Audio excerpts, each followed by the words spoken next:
Hi, my name's Lily Mordaunt and I have a problem. Hey guys, so I am back and I'm doing a little pre-semester baking. This video is going to end up going up after the semester has already started, but it's still happening before the semester, so just feel the energy. Here with Mili, so we're just going to be like chatting as we bake. We're making strawberry shortcake for my niece, and then because it's so similar and I need to use up the buttermilk. Similar? I was hoping that you'd let that go. Because they're so similar, you know, and I wanted to use up the buttermilk. We'll also be making biscuits, so I don't know if, you know, we'll probably like cut out certain things because it will end up getting really long. But of course we'll show you the end products, and yeah, hope you enjoy. Hey guys, so I have my butter melted already. That was supposed to be on camera, but we discovered that we were not actually filming, so yeah. I want to say blind people problems, but not even. I think that was just people problems. Actually, we were supposed to have heard the ding, and like one of us heard it, the other one didn't, so I think that's just people. So, I have to cream together the butter and sugar. 1 cup of sugar, yes? Mm-hmm. Okay, so I have to cream together the butter and sugar. A while back when I was making cookies that required I cream. Hello. Hey. A while ago when I did something that required I cream. No, you can't put it there.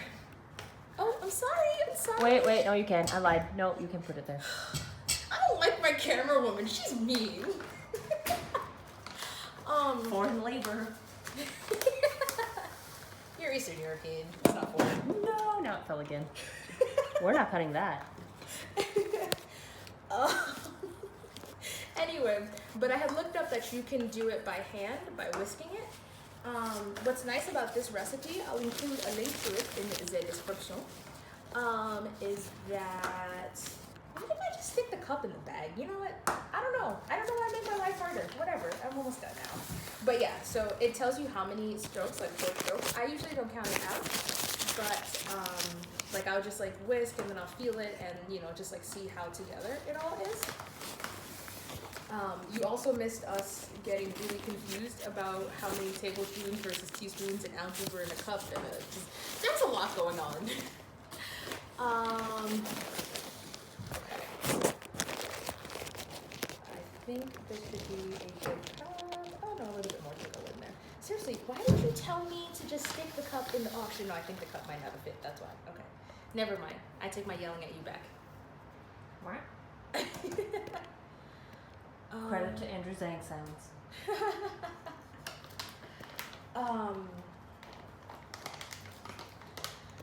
Okay, so while I'm working on that, Mili, how you feeling about the new semester? I know you just finished the summer class, winter class. I don't know my seasons. Sorry, just wanted to get a paper towel to rest my spoon on.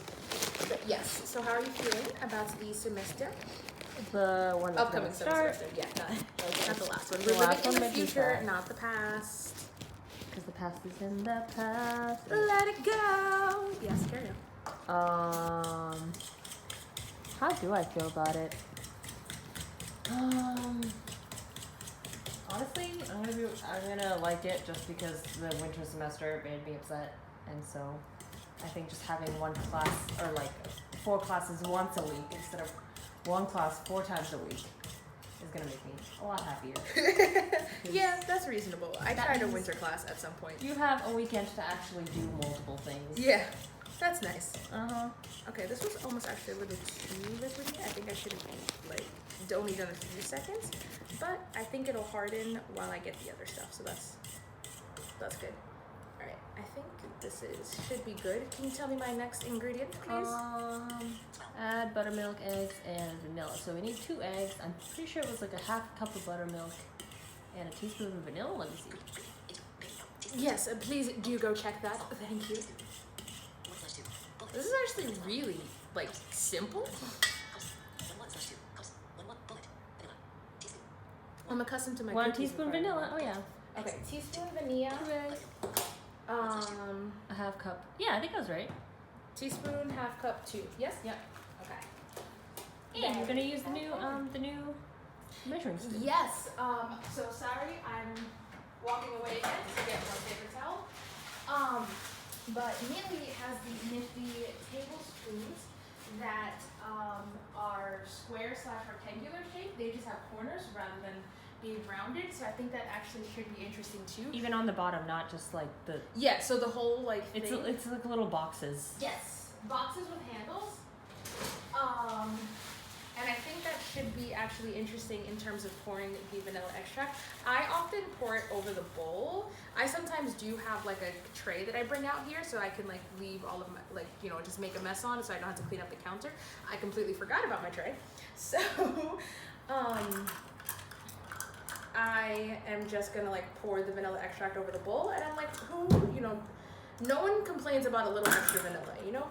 If I pour a little too much so that I don't end up wasting my vanilla.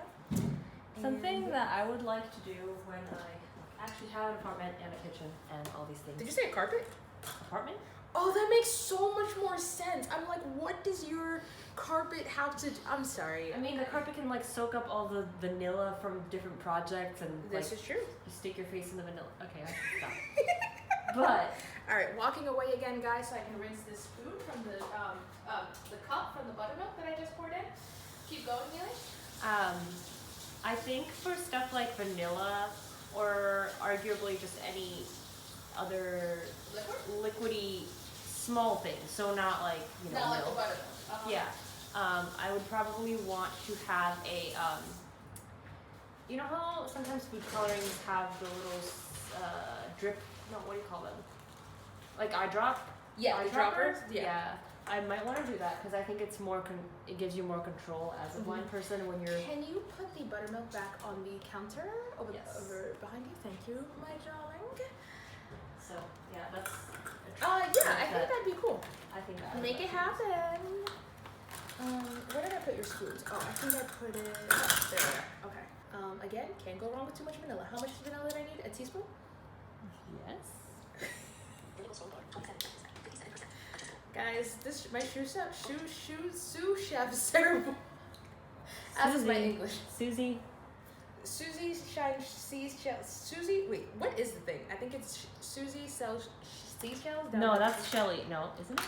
No, I thought it was Susie. She sells. Oh, That's she sells different. seashells down by the seashore, and then Sally shines shoes. Something about a shoe shop. I don't know. I'm sorry. Teaspoon. Okay, teaspoon. Okay, guys, for my non-VIP users, if you can see this well, so it's again like it's literally like it's a cupped rectangle for like those who can't see it, cannot see it. It's a rectangle with a handle. Okay, let me pour the vanilla into it. Actually, yeah, I think this is gonna be a lot more convenient in terms of pouring this in, like a lot easier. Yeah, you don't have it like pouring out the sides. Yeah. For the record, too, for people watching, see, oh, that was so smooth. Oh my god. You want a set of these? I think so.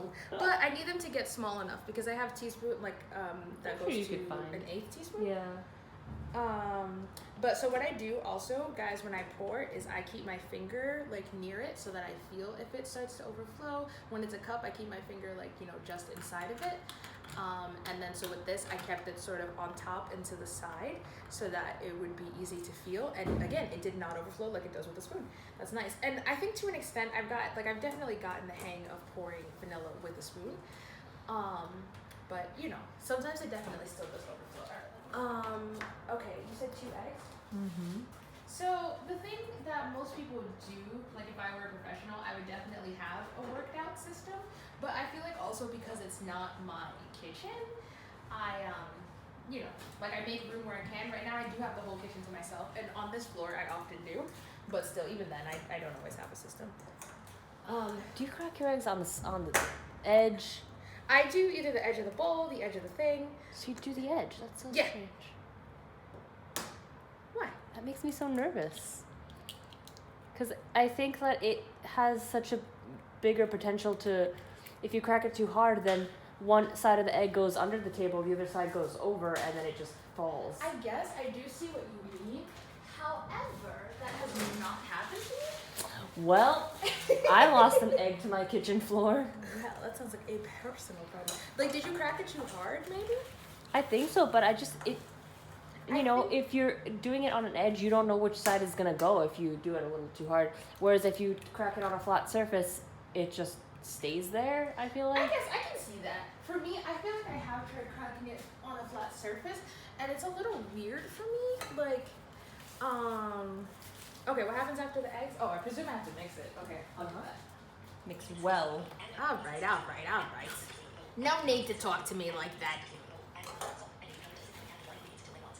Oh, you gotta put the dries together first, and then. Okay. Sometimes I do just mix the dry in as I go along. Okay. And that's been fine. This mix just smells good. Ugh, it tasted so good when we made this for Nettie's birthday. Kiki and I definitely like licked the side of the bowls. Oh my gosh, guys. So I have a friend who... Do we know who Kiki and Nettie are? Kiki's my niece, Nettie's my sister. You should know who Nettie is, but actually, I feel like I don't get into a lot of life details. Like, I talk about blindness things, and I guess I have talked about dating, but I don't actually, like, actively discuss my life on here. So, my sister, Nettie, best person in the world. I mean, I guess she's tied with my godmother, but, like, don't tell myself that. But, yeah, so, yeah, and Kiki's niece. Kiki is the one that I'm making this cake for. Oh, that does smell good. Very vanilla. Right. Ooh, my wrist is getting tired. But yeah, so we were like licking the bowl and stuff like that. And so what I started to say was one of our friends who recently like started getting into baking, they like when we like lick the bowl, they're just like, but there's raw eggs, and it's like, yeah, but like that's a part of childhood, you know, the potential for salmonella. We also have a friend who lives in the storm, who has never licked a bowl, and that made me very sad on his behalf. I was assisting him with like his cookies at some point, and I was like, wait, let me taste your batter, your cookie dough rather, to see how it's coming out. And he was like, wait, the raw eggs. I was like, bro, you're supposed to eat it. Mm-hmm. And then he tasted it. He's like, oh wow, this is pretty good. I mean, yeah, you you do. It's kind of a good thing. I used to think it was kind of like people did it more to look like real cooks than actually, but like no, you want to know if you need to add more things. Yeah, I think it really has come in handy. Okay, how much flour do I need? 1.5. Okay. Half teaspoon salt and 2 teaspoons baking powder. Okay. So I usually just dip it in. I just realized I was not specific, so for my visually impaired friends, I'm just talking about dipping the cup in flour. And I mix it a little, like when it's in the spoon, I'll like fluff it and mix it so that it's like not over. You know what I've also done is, like not dump the whole cup. You kind of like push it out with your fingers, and that way it makes it sprinkle. I have done that as well. I'll do that right now. And oh yeah, I sent you the one where they're like, you're not actually supposed to pack. Yeah, that's why I like mix it and fluff it as I put it like when it's in the cup, so that it's not like packed too Isn't it fully. weird though that they do it by volume and not? Yes, and I've like it's another one of those American things. I guess so. Okay, how much?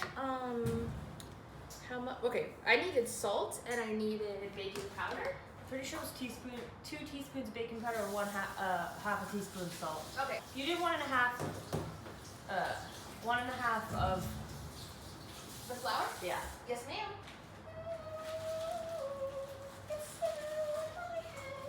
We should do a duet. Oh my. Not for anyone. They don't deserve it. So I've got like this.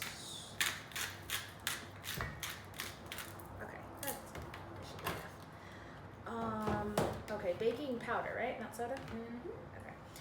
So guys, I have like a pea on my powder, and then I didn't have enough stickers to like, what'd you say? The letter P. The letter P? On your powder? Yeah. Okay, that makes more sense than what I was thinking. I have the letter P, like a braille P sticker, a braille sticker with a P on it for powder. And then I have like a sticker that's like an O, like kind of like the X and O for tic-tac-toe, and I put that on the soda. Or just a circle? Yeah, it's just a circle, but I'm thinking of it as an O. I'm sorry, yeah, okay, powder and 2 teaspoons? tablespoon. Guys, I have the attention span of a banana. Teaspoons? Teaspoons of baking powder. So she wanted me to do a southern accent for this video, and I did not happen. It didn't happen. I can do a prolonged British accent, because I definitely tried. I've got a problem. Hi, my name's Lily Mordaunt, and I have a problem. But I have not done, like, I can't do the others. Like, they kind of blend into each other after a little while. The southern doesn't really blend into anything. It just starts like getting kind of wonky. And yeah, and then I do have different types of southern accents depending on what I'm like, you know, that's a little bit more, I guess a little bit more like what I've just heard from the people in the airport whenever I've been in Atlanta. Like, it's just a little bit more like this. But then, you know, if I'm thinking red, and it's just like the overdone Scarlett O'Hara accent. Also kind of talking like this because there's some people I've encountered, you know, just people chewing tobacco and just, you know, all that kind of thing. And, you know, they just kind of like, I have to choose one, and then they just start blending in together. Yeah. I thought you're Australian. Or is that The Australian, that one definitely doesn't last because it definitely, like, it starts to blend in. How is that coming? It seems to be getting a little bit more, you know, dense. Yes, it definitely is. And my wrist is getting tired, so I'm just like changing the grip on my on the way I'm mixing. I was gonna say spinning. One day when we have proper equipment. Yes, and then we can have like a mixer. Ooh, a stand mixer. Oh my gosh, settings. And a food processor. And butter. One day it will. One day more. One day more to baking bread. One day more to eating cake. I couldn't think of anything else. But I thought it was fitting because of the revolution in Marie Antoinette. Wow. You want to taste this? Can I stick my hand in it? Mm-hmm. Is your finger bleeding? Oh, duh. How do you say finger in Montenegro? Oh, you're not gonna like it. Oh, Jesus Christ. What is it? Prst. Was that a P or an F or what? Can you spell that? P-R-S-T? P-R-S. There's no vowels? I told you you're not gonna like it. Okay, one more time. Prst. Prst. Yeah. Yes? Yes.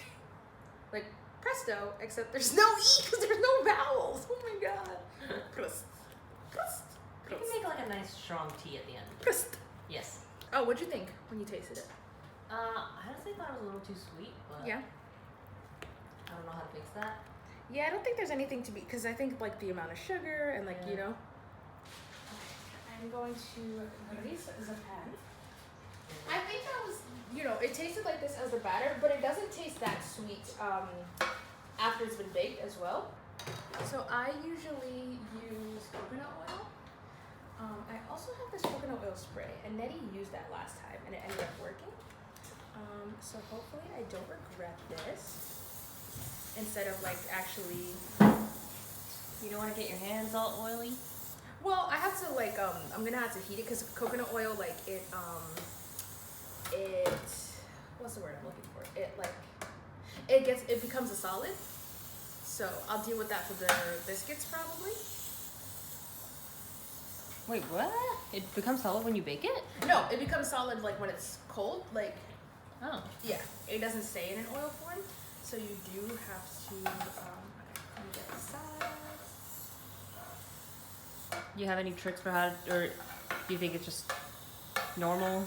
There's nothing to explain? No, yeah, that's just normal. There are a lot of like oils that are solids. Oh no, I mean like as a blind person spraying. Oh, no, I just feel around it. I thought you meant like the coconut oil. I was like, Yeah. yeah, no, that's normal. Just paying attention to, you know, just feeling around it. There are a few points that I feel like even if it may look like it is, if it doesn't feel like, and sometimes it can be hard to tell, like since your fingers are now oily, but I feel like it's better to make sure it's nice and slick.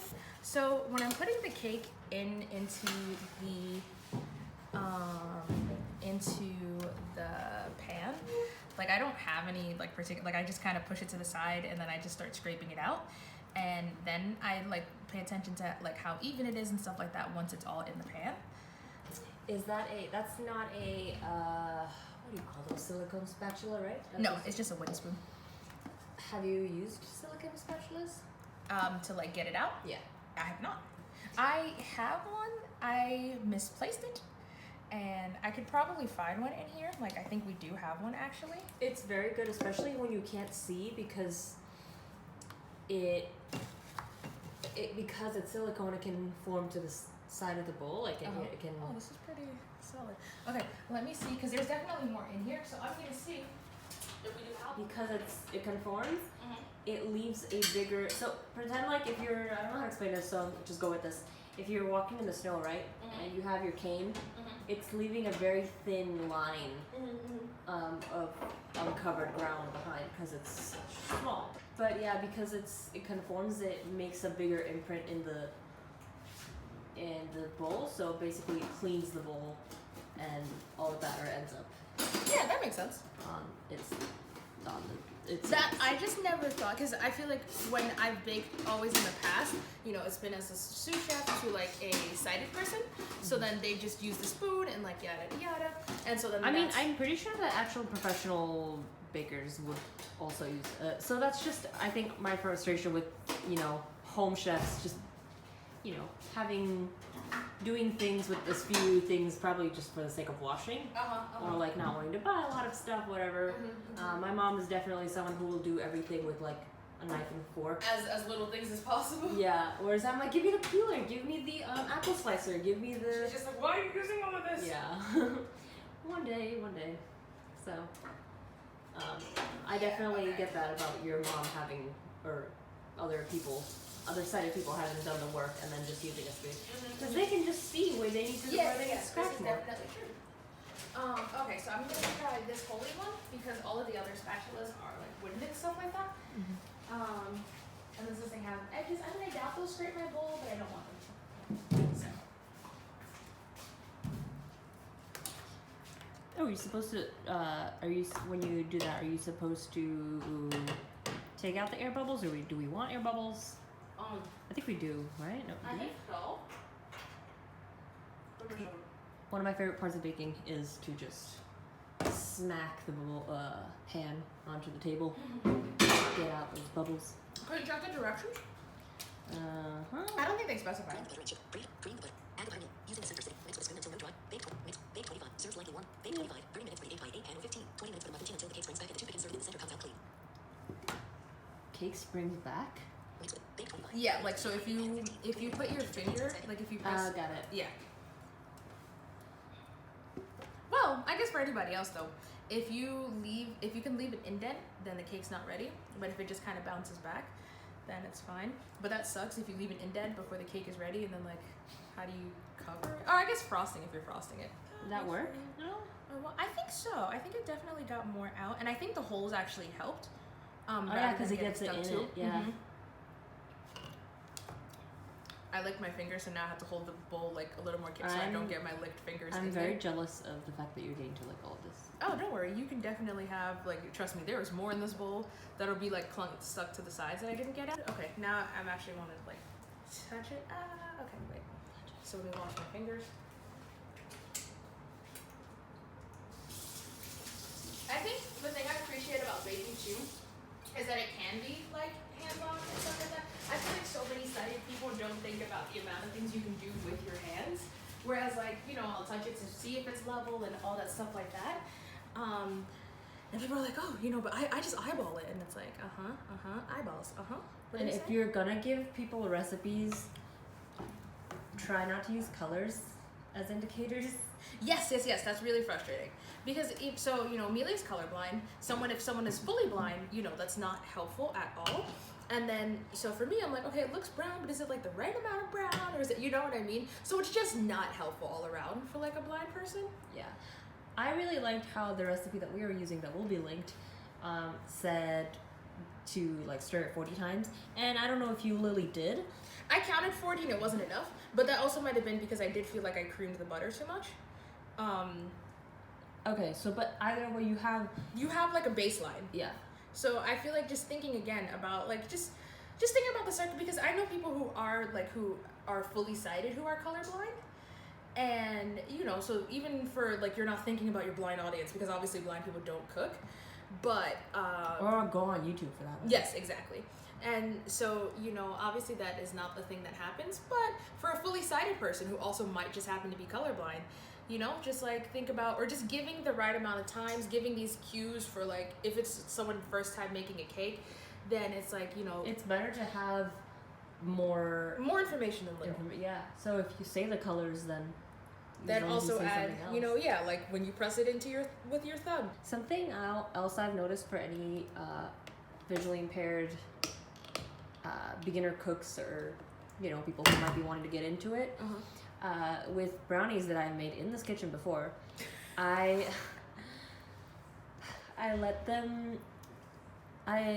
put them in the oven and I kept them for however long the recipe said, but they felt very soft. They weren't liquid, but they were soft. So I was like, they're still not what they're supposed to be. So then I ignored the recipe and left it until I thought it was firm enough. And then I took it out and then it cooled down and it was too hard. So I think, you definitely want to mess with it yourself and find what's good and what's definitely undercooked. But being a little soft. Also, that's something to note, because I feel like people would just eyeball it and it's like, oh, it looks good. But if you paid more attention, if you like poked it and you're like, oh, this is kind of soft. And so, some people do make notes like that in their recipes and they're like, oh, look, if it's still a little soft, that's fine. But most people don't, because they're just like, oh, like when it's this shade of brown, or that, they'll show you pictures along the way. And that's not always super helpful. Okay. Unless you alt text the pictures, maybe. Yes. But I guess the point that I was trying to make was that it's gonna feel different when it's in the oven, because it's still so hot in the oven, versus when you take it out and then cool. Depending on what kind of chocolate like if you also use chocolate chips and stuff like that, it's going to be more liquidy anyway. So and then once it cools, it's gonna harden. Yeah, so exactly. It's not necessarily like, oh, it's still I softer, have that problem too. That it's not done. It's just it's cooking. So it definitely takes some doing it a couple times to know, like, okay, well, this is soft, but it's like a done soft versus a still raw dough soft. So yeah, don't fear the soft, just be wary of the soft. Don't fear the soft. Yes, we are at the part now where I'm putting it into the oven. I do not use my oven mitts when I put it in, but I use it when I take it out. Which, like, for a small pan like this, this is just an 8x8. Like, it's fine. If I were putting in, an actual, like, the sheet pan, then I probably would use the up glove so that I can, like, pull it out and pay attention more. But it's actually not too much work. So, again, putting it in now, pushing it in a little bit past it, closing the oven, and now we're going to set the timer. Do you remember how long it was? 15 to 20? 15 to 20. Okay. Or was that some biscuits? Okay. And we'll be back to show you the pictures of the finished product. Ooh. Alright, so now I'm going to check on this. You gonna touch it? I mean, it looks nice. So it feels like it might need more time, just like from the top of it. Like, it doesn't feel like it's firm, but I'm gonna stick the toothpick in. Oh, it came out clean though. Interesting. Is this one of those times like we were talking about? I think I might, leave it, like leave it out. But yeah, guys, you can look at the finished product. And the finished product will be inserted as a picture right here. So I'm inserting the picture as promised. However, it's the picture of my the cake that I made for my sister rather than my niece's cake. I did not take a picture of her cake. I also feel like I should have left it in longer, but we were trying to, not fear the soft. So for future reference, if you guys do want to make it, I would recommend leaving it in longer for 30 minutes rather than 25. It just makes it firmer, so better fit for the strawberries. But honestly, it still tastes delicious no matter how long you leave it. Thanks for watching, and stay tuned for the next video on biscuits.